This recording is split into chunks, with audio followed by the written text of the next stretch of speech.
Greetings, light workers. This is Oya Transformation, and this is your daily oracle reading for June the 26th, 2020. The cards have been shuffled and prayed upon, and I ask that only the highest energies join us as I translate that into meaning through the use of the cards. Okay, the theme for today, what we are being asked to recognize, is Anna, grandmother of Jesus, sending light, laying foundations, and divine plan. So, what is Anna saying to me? Anna says to me that every day we sow a seed. Every day we give some unique part of ourselves that will grow into something, to another, to the world. If Anna had not been a seed sower, if Anna had not been a light worker, that which came from her would not have been purified, would not have been worthy to house the Christ. So the question remains, what are you sowing daily that comes uniquely from you that would make you worthy for greater things? Only you know. Only you know what parts of your gifts, and maybe you don't know. Because sometimes we have gifts we just run around using, and it's okay. It's okay not to know exactly what they're purposing. But it does not matter whether you know, as long as you're bringing your best self to the table. So at its simplest form, we are being asked daily to show up in Christ light. Daily to show up in our Bodhisattva self. So if you don't know what that is, pick up a book and let's get to studying. But what you do know is, when you get up in the morning and you do your inventory of how you felt about yesterday and things you could have done better, we start with a clean slate. And each day the plan is to be our best selves. So Anna did it for the generations after her. You don't have to have children to do that. If you do, it makes it easier because you have specific places where you can sow. But you may have children that are not receptive. So it does not give us a pass not to sow. So the following cards that support the divine plan as it works through us, or through you, through me, is rebirth. Now, nothing odd or strange, but rebirth card has an indigo, I called indigo magenta the other day, but I'm being my better self. So I'm recognizing this as indigo background with an orange core. And that says to me that the backdrop, or what we weave through all day, is our psychic knowing.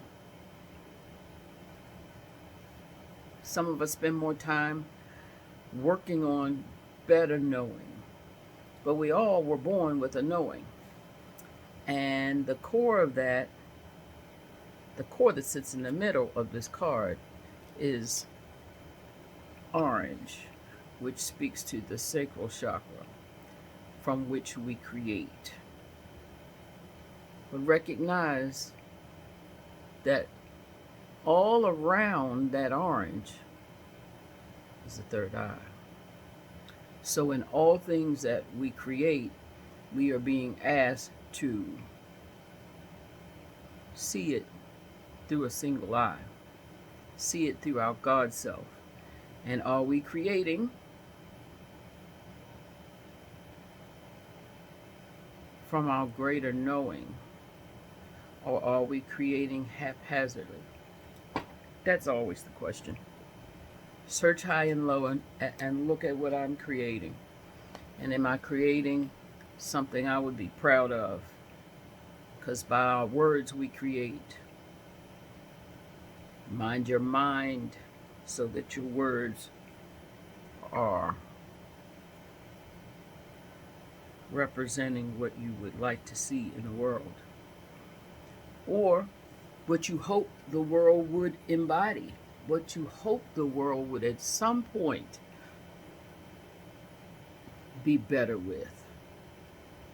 Because some of our creating, we have to know that we won't see.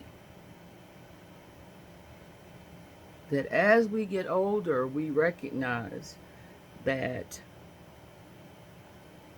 hopefully you let your freak flag fly, and you get all the carnal, earthly things you could do to bring yourself back to a grounding as you become more mature, so that you have that out of the way, and you're not running around trying to recapture your youth at some point as an elder, which really doesn't look good. Not a good look. So, in all that sowing, we sow things that from our spiritual realm in the afterlife we can be proud of, because it was a good thing and someone picked it up and ran with it, and now the earth is a better place for us having been here. And the next card that supports the divine plan, the seedlings that we put in place, is a 7. We had a 7 before, and 7 speaks of spiritual things, because the 16 of rebirth asks us to come back while we're here, having surrendered one more time to all the things that are immediate and sugary and carnal and relate to our senses, so that we can be born again in a spiritual way, so that we have more energy that is put out to set spaces and grow seeds for the next generations to come. And the next card from the empathic oracle is the 7 root chakra. Well, the root chakra is represented by a bold red. It's fiery. It anchors us to the earth. With the root chakra, we know that we were given what we need to grow, to survive.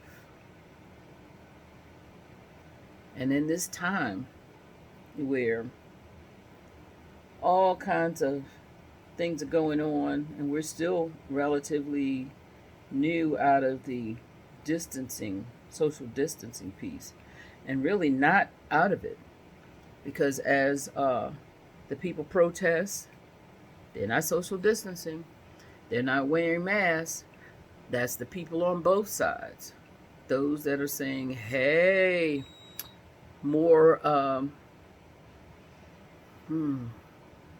division, more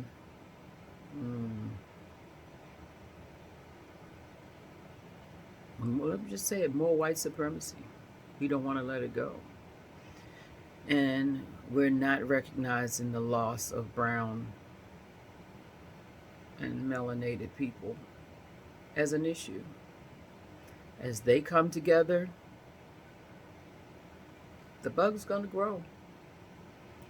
As the melanated people and the people that are on the other side chant, hell no, we won't go, the bug's going to grow if we're not protecting ourselves. And the root chakra says we have all we need to survive, to keep from getting it. And if we get it, we have what we need to survive. And don't forget that as you plant your seeds. You have what you need to survive. Use your tools. Use your tools. And the final card in this reading is from what the heck is this? The Light Worker Oracle. And it is Hold Your Center, which is a 34, which again reduces to a 7. We got 3 sevens. 3 sevens. Hold your center. Stay in alignment. You have what you need.